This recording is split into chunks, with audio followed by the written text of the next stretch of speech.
think that you should do to be successful. You should definitely surround yourself with some very successful people, because if you're surrounding yourself by people who is not trying to be on the next level, most likely you're going to start thinking, looking, feeling like them.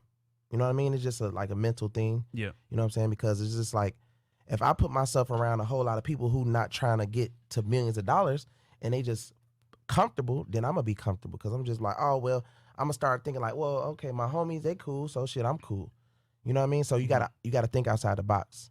You know, second, I think you gotta manifest. Like, the reason why I got to this point, because I was like manifesting everything that I did. I'm like, damn, I got everything that I thought that I have. You know what I mean? Like, it's almost it's really scary, to be honest, because it's just like, damn, everything that I thought, dreamed about, and was just planning for is here now.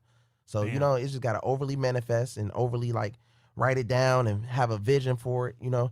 And I just pray, bro. You know, I pray a lot, you know what I'm saying, more than people think. So I just pray a lot and just be focused on what I got to do. And just so because and I guess I'm cheating a little bit because I know a little bit here, but you talk a lot about, you know, being positive, praying a lot, everything else like that.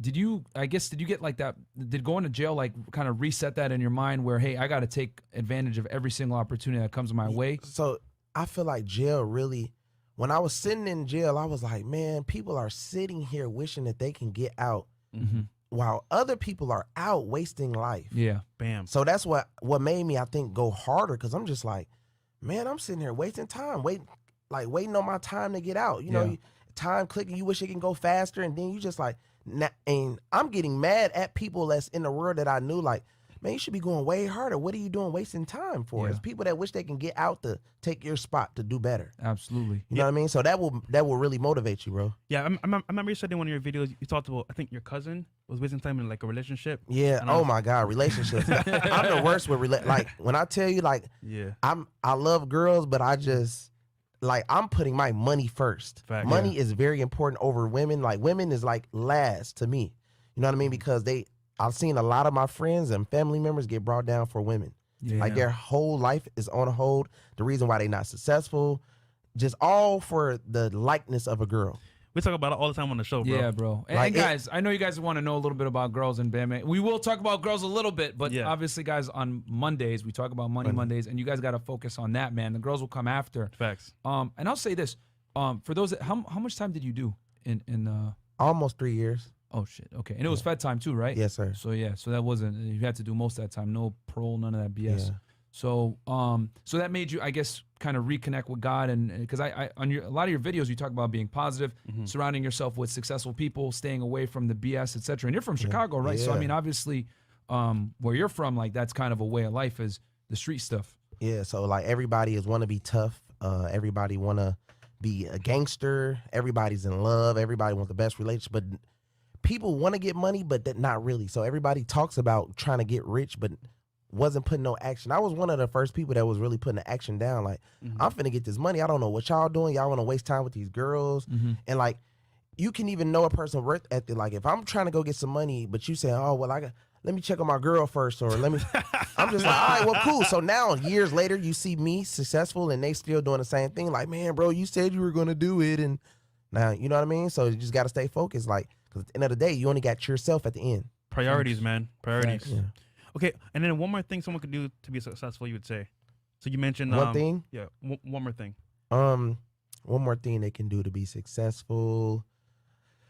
I feel like credit. They should get their credit together. Like, because you can, okay, for instance, let's say if you go to jail tomorrow, with no money you get out, guess what you still gonna have? Good credit.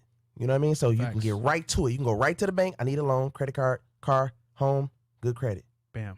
Question, and I'm glad you brought up credit again. When it comes to cleaning your credit, is that what these debt relief companies are essentially doing for you? They are all scamming. Yeah. They're Can you tell people a little bit about that? Legal scammers. Yeah. So basically what they do is, it's just a company on steroids that just goes and just finds out everybody's data. You know what I mean? So they got everybody's data in the system, and they just hit up everybody and just say, yes, send us this fee a month and we'll help you. And notice, it doesn't help nobody. You know what I mean? They're like, oh, well, we tried, but they denied us.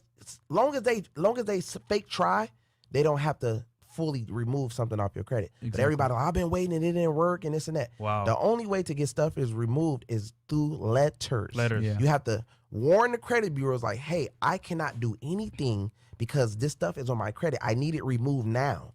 And if they don't remove it, you steady pressure them and send attorney letters letting them know, like, listen, we're going to keep taking it to the next level till you guys remove it. That's the only way. It got to be like a real pressure point. So you can almost bully them, I guess, if you're semi. It got in a perfect form of guidelines. Gotcha. And also, you have to respond in a certain amount of time for it to actually be valid. Yes. And guess what? If they're not on time with reading your letter, opening your letter, they have to they can't even look into the case. They have to automatically remove it.